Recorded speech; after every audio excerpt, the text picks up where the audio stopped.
बिस्मिल्लाहिर्रहमानिर्रहीम।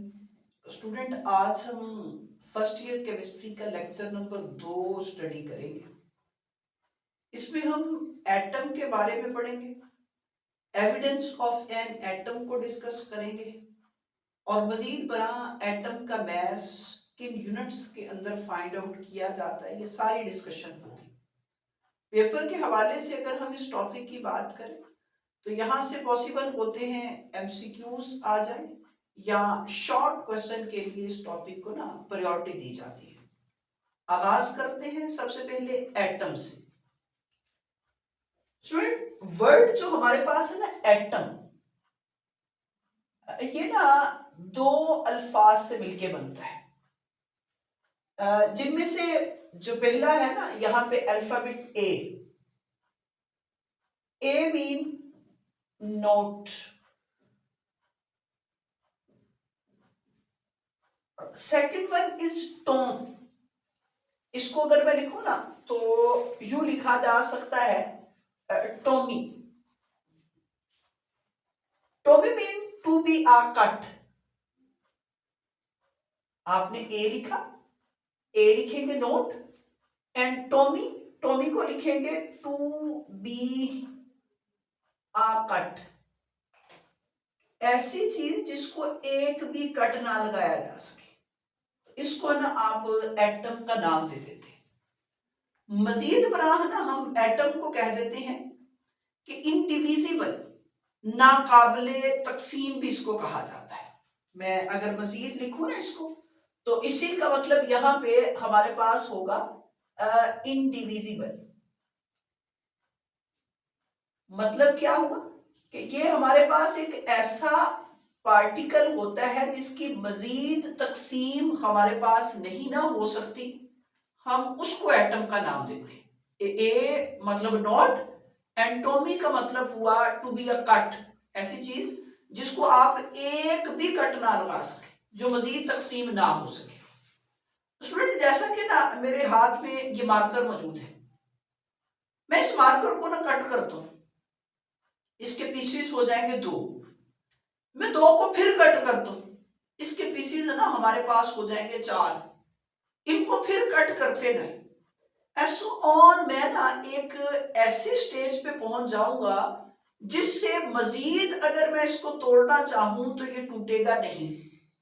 हम इसी को स्टूडेंट आप देखें, वो हुआ नाकाबिले तकसीम, तो उस चीज को ना आप एटम का नाम दे देंगे। मजीद बड़ा हमारी केमिस्ट्री जो है ना एटम को कुछ इस वे से डिफाइन करती है कि the smallest particle of an element, the smallest particle of an element which can take part in a chemical reaction is called an atom।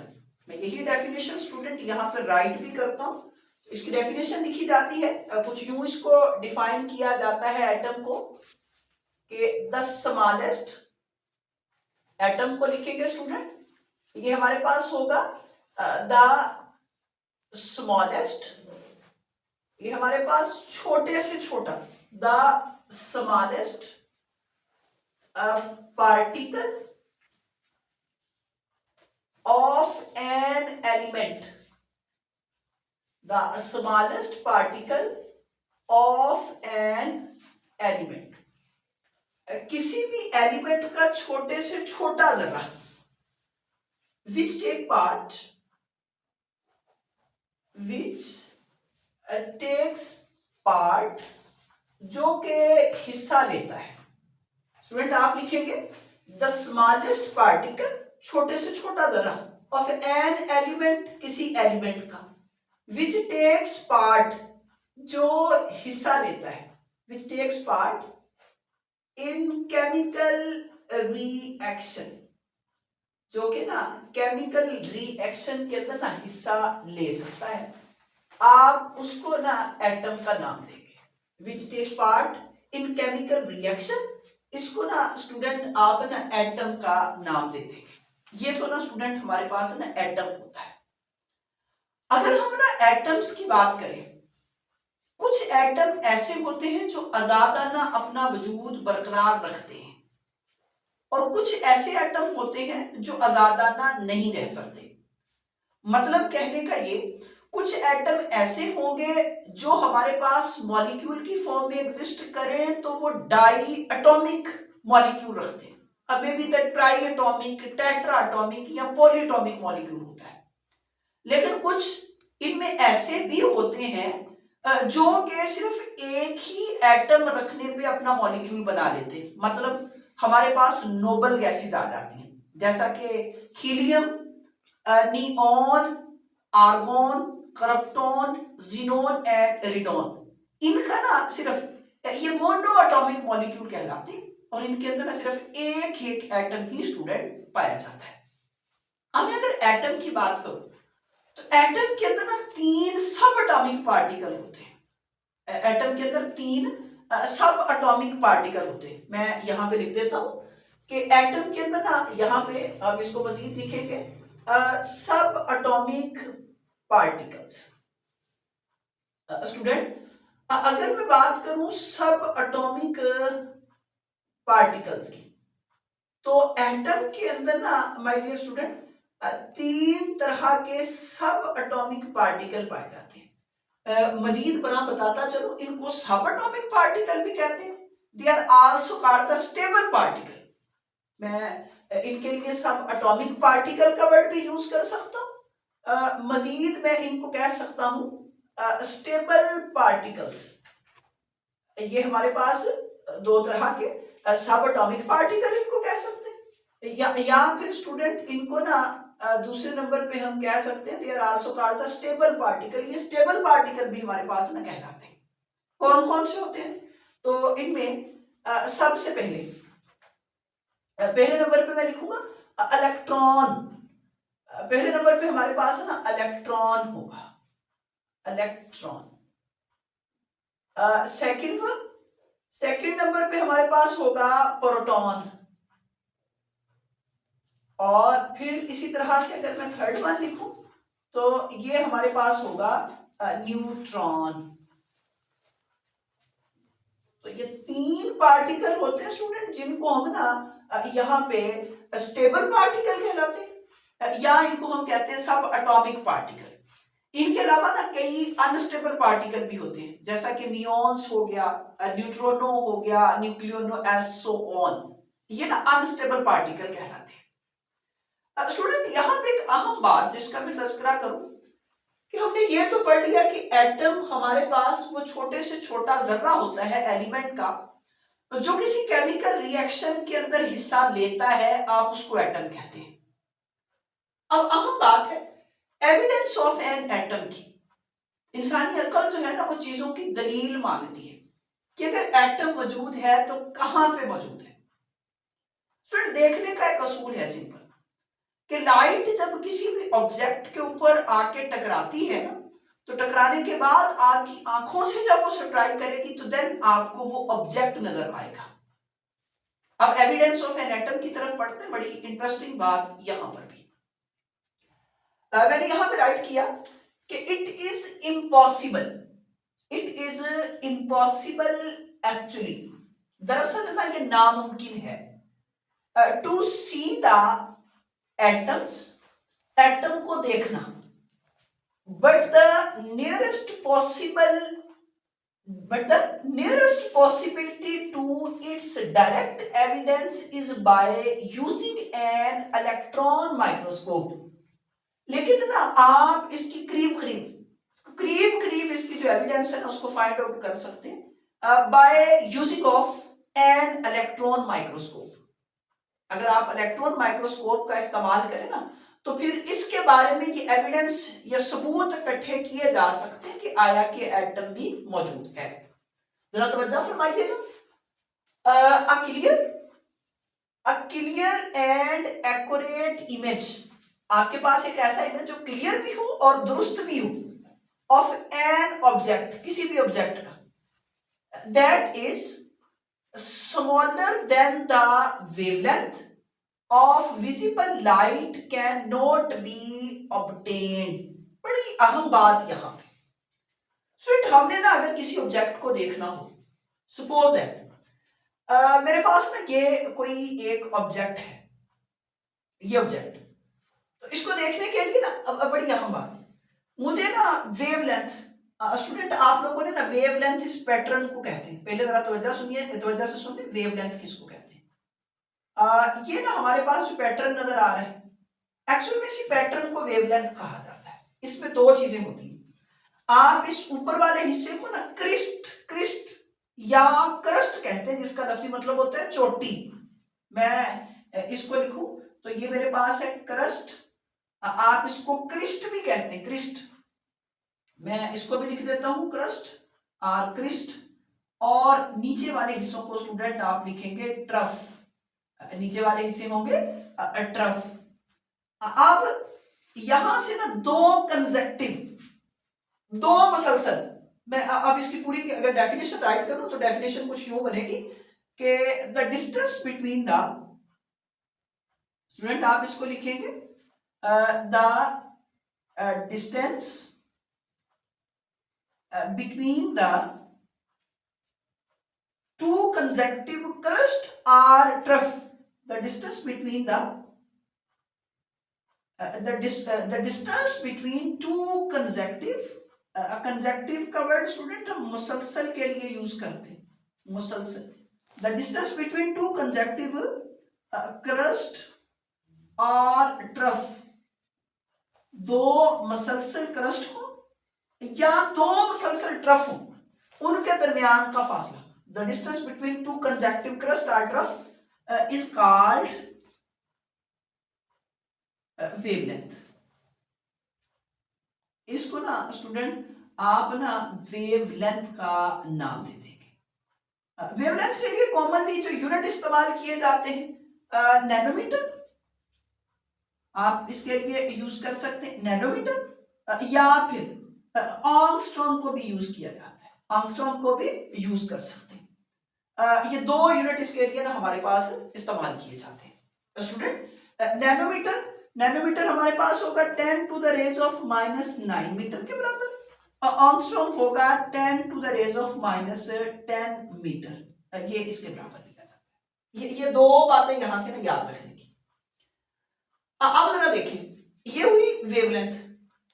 हमने ना जब किसी ऑब्जेक्ट को देखना है, किसी भी ऑब्जेक्ट को जब हमने देखना है ना, तो स्टूडेंट दो अहम चीजों को ना माइंड में रखिएगा, दो चीजों को मद्देनजर रखना है। नंबर एक, अगर ना मैं किसी भी ऑब्जेक्ट के देखने की बात करता हूं, तो ये हमारे पास ना दरअसल इस तरह से हासिल होगा, ये कोई ऑब्जेक्ट है, मैं ना इस ऑब्जेक्ट के साइज के, जिस तरह से ये मेरे पास एक ऑब्जेक्ट है, तो इस ऑब्जेक्ट के साइज के बराबर की वेवलेंथ लूं, या फिर इस ऑब्जेक्ट के साइज से छोटी वेवलेंथ लूं। स्टूडेंट हम ना डिफरेंट रेडिएशंस के रीजन पढ़ते हैं, आप ना निमोनिक से इनको याद भी कर लेते हैं, रेडियो मिर्ची, आईवीजुलाइज, यू एक्सरे गन, इससे याद किया जाता है। Radio frequency region, microwave region, infrared region, हमारे पास इंफ्रारेड रीजन के बाद आता है visible region, ultra violet region, और इसी तरह से X rays and gamma rays. इनमें से ना जो मेरे पास विजिबल रीजन है, जिसकी वेवलेंथ हमारे पास ना 450 से लेकर 750 नैनोमीटर तक होती है, ये विजिबल रीजन कहलाता है। स्टूडेंट सीधी सी बात, किसी भी ऑब्जेक्ट को जब आपने देखना है ना, तो या तो उस ऑब्जेक्ट के साइज के बराबर की वेवलेंथ रिक्वायर होती है, या फिर उस ऑब्जेक्ट का जो साइज है उससे छोटी वेवलेंथ रिक्वायर होगी, तो देन आप उस ऑब्जेक्ट को ना देख सकेंगे। अगर वेवलेंथ होगी लार्जर, ऑब्जेक्ट होगा छोटा, तो देन ये सवाल ही पैदा नहीं होता कि आप उस ऑब्जेक्ट को देख सकें। जरा ना मैं इसको समझाने की कोशिश करता हूं। मेरे पास ना यहां पे कोई एक ऑब्जेक्ट है, ये इसका साइज है, ये मैंने इसके पास ये वेवलेंथ लेके आता हूं, ये वेवलेंथ जो होगी ना बेटे, ये इसके दूर से ही गुजर गई। मतलब क्या हुआ कि इस वेवलेंथ ने इसको ना स्ट्राइक ही नहीं किया, इसको टच ही नहीं किया। जब ये वेवलेंथ ने इसको स्ट्राइक ही नहीं किया, तो देन ये वाला ऑब्जेक्ट हमें नजर ही नहीं आएगा। वजह क्या बनी? ये जो ऑब्जेक्ट था ना, इसका साइज हमारे पास था स्मॉलर, इसका साइज हमारे पास था स्मॉलर, लेकिन जो वेवलेंथ थी वेवलेंथ यहां पे हमारे पास थी लार्जर।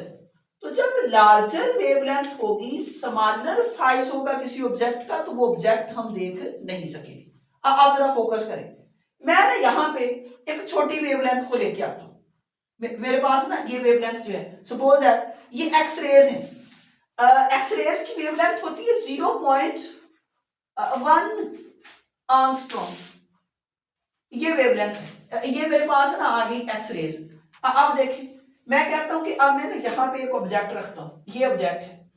अब हमारे पास एक्स रेज आएंगी और ये एक्स रेज, मतलब कम वेवलेंथ वाली रेज आएंगी और ये इसको सब्ट्रैक्ट करेंगी। जब ये सब्ट्रैक्ट करेगी तो ये लाइट टकराने के बाद जब मूव करेगी तो इसकी मदद से आप क्या कर सकेंगे, बड़ी आसानी के साथ ना इस ऑब्जेक्ट को आप वॉच कर सकेंगे, ऑब्जर्व कर सकेंगे। मतलब देखिए, बुनियादी तौर पे बात यही समझ आई कि किसी ऑब्जेक्ट को अगर आपने देखना है ना, तो उसके साइज के या तो फिर बराबर या उसके साइज से छोटी वेवलेंथ आपको रिक्वायर होती, तो देन आप उस ऑब्जेक्ट को बआसानी ऑब्जर्व कर सकते हो। ये एक बात याद रखनी। स्टूडेंट आप जरा नेक्स्ट फोकस कीजिए। मैंने यहां पे लिखा, an ordinary optical microscope can measure the size of an object up to or above 500 nanometre. अब देखें, पेपर में ना सवाल आता है कि why we can not use an ordinary microscope to see an atom. कि जो ऑर्डिनरी माइक्रोस्कोप होता है ना, आप उसको किसी एटम को देखने के लिए क्यों नहीं इस्तेमाल कर सकते। स्टूडेंट मैंने ना पहले ही शर्त बताई कि अगर आपने किसी ऑब्जेक्ट को देखना है तो या तो उस ऑब्जेक्ट के साइज के बराबर या उस ऑब्जेक्ट के साइज से छोटी वेवलेंथ दरकार होती है। ये बुनियादी असूल है देखने का। अब देखें, मेरे पास है यहां पर ऑर्डिनरी ऑप्टिकल माइक्रोस्कोप जो है, इसकी वेवलेंथ स्टूडेंट अगर जरा नोट करें तो ये तो है 500 नैनोमीटर, 500 नैनोमीटर, 500 नैनोमीटर। लेकिन मेरे पास जो एटम है उसका डायामीटर है 0.2 नैनोमीटर, उसका रेडियस है 0.1 नैनोमीटर। देखिए कितना बड़ा गैप होगा। देखिए मैं ड्रॉ करता हूं, मैं कहता हूं कि ये सपोज दैट फर्ज कर लें 0.1 नैनोमीटर रेडियस, ये 0.2 नैनोमीटर रखने वाला ना डायामीटर रखने वाला ये ऑब्जेक्ट है। अब जरा मैं इसके ऊपर ना रेज जिनकी वेवलेंथ 500 नैनोमीटर है उनको सब्ट्रैक्ट करवाता हूं। ये सब्ट्रैक्ट करें तो ये तो बहुत दूर से यहां से इससे गुजर जाएंगे, लिहाजा यहां से ये ऑब्जेक्ट हमें नजर नहीं आएगा। वजह क्या बनी, वेवलेंथ या तो छोटी होती या इस पार्टिकल के साइज के बराबर होती, तो देन आप इसको बआसानी देख सकते थे। यही वाली वजह है कि आप एटम को ऑर्डिनरी ऑप्टिकल माइक्रोस्कोप की मदद से देख नहीं सकते। अब जरा मजीद आगे बढ़ते हैं। objects of the size of an atom can observed। अब देखो ना, देखना तो है ना, मैंने कहा ना कि वेवलेंथ ऐसी रिक्वायर है, फिर कौन सी चीज का इस्तेमाल करेंगे कि ऐसी वेवलेंथ क्रिएट करें कि एटम के बारे में कुछ हाउ ना हो। जरा तवज्जो फरमाएं। object of the size of an atom can observed in an electron microscope। Student अब हम फिर क्या करते हैं, एक इलेक्ट्रॉन माइक्रोस्कोप का इस्तेमाल करते हैं। तो ये जो ना स्टूडेंट यहाँ पे इलेक्ट्रॉन माइक्रोस्कोप होगी, ये हमें हेल्प करेगी कि आप एटम को ना ऑब्जर्व कर सकें। जरा देखें, यहाँ पे लिखेंगे instead of visible light because wavelength of electron is much shorter than that of visible light and most suitable for the view the atoms। Student इस पैराग्राफ में ना जो बड़ी अहम बात बताएगी, इलेक्ट्रॉन माइक्रोस्कोप की वजह से आप वो वेवलेंथ गेन कर सकेंगे जिसकी आपको जरूरत है, तो आप बासानी एटम को यहां से ना महसूस कर सकते हैं। अब जरा मजीद आगे बढ़ते हैं। हमारे पास है ना, अगर जरा तवज्जो फरमाएं, ये ग्रेफाइट की एक डायग्राम है। ग्रेफाइट की ये तस्वीर जो है ना, ये भी माइक्रोस्कोप का इस्तेमाल करते हुए ना ये ली गई फोटोग्राफ है ग्रेफाइट का। My dear student, graphite is an allotropic form of carbon, allotropic form of carbon. इसमें ना एन आइसोट्रोपी का फिनोमेना भी पाया जाता है। ये हम नेक्स्ट लेक्चर आएंगे तो चैप्टर नंबर 4 के अंदर इसको डिस्कस करेंगे। ये कार्बन की एक एलोट्रोपिक फॉर्म है। इसमें sp2 हाइब्रिडाइजेशन पाई जाती है और ना sp2 हाइब्रिडाइजेशन की वजह से इसमें फ्री इलेक्ट्रॉन होता है और फ्री इलेक्ट्रॉन ना इसको अच्छा कंडक्टर साबित करता है। डायमंड के अंदर चूंकि sp3 हाइब्रिडाइजेशन होती है और वो एक बुरा कंडक्टर होता है। खैर ये तो अगली बात है, लेकिन अभी ये फोटोग्राफ को देखें। ये जो फोटोग्राफ है ना, ये ग्रेफाइट के एक पीस का है। इसको ना जो माइक्रोस्कोप की मदद से लिया गया और 1500 million times 1 million is equal to 10 lakh, 10 lakh का होता है। इसको 1 मेगा भी कहा जाता है। 1 mega is equal to 1 million. 1500 million times बड़ा करके दिखाया गया। अब देखिए इस डायग्राम के अंदर ना आप ये व्हाइट कलर के अंदर छोटी छोटी लगी हुई ब्राइट लाइंस देख रहे हैं। ये जो है ना, ये मेंशन कर रही हैं लेयर्स को, layer of the carbon atom की लेयर को बाहर कर रही है। स्टूडेंट मजीद यहां से बताता चलूं, ग्रेफाइट हमारे पास एक अच्छा कंडक्टर होता है। अगर हम किसी कंडक्टर वायर के पैरेलल रखें, देन अगर क्रॉस द लेयर रखेंगे तो देन ये हमारे पास नॉन कंडक्टर्स शो कर देता है। अब ना जरा मजीद आगे बढ़ते हैं। स्टूडेंट ये ना मेरे पास है result of x phase work.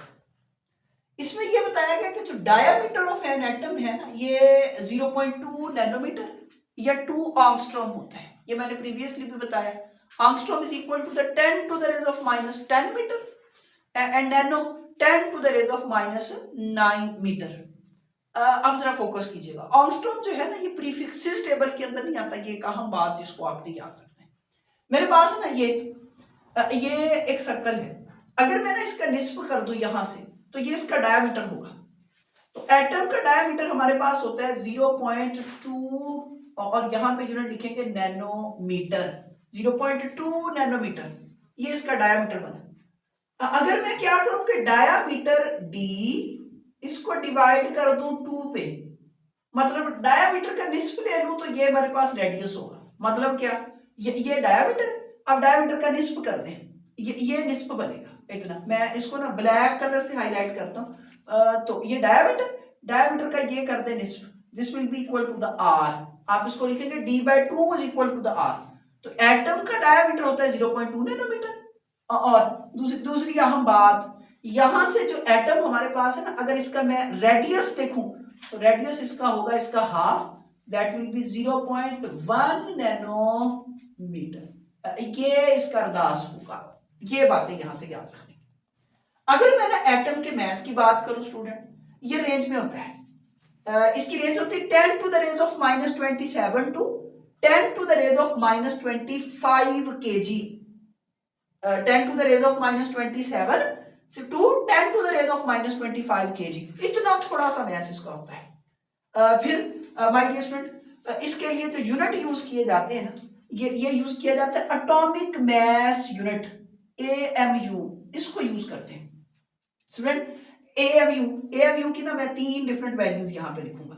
इसकी वैल्यू 1 AMU आप यहां पे लिखेंगे स्टूडेंट, 1 AMU।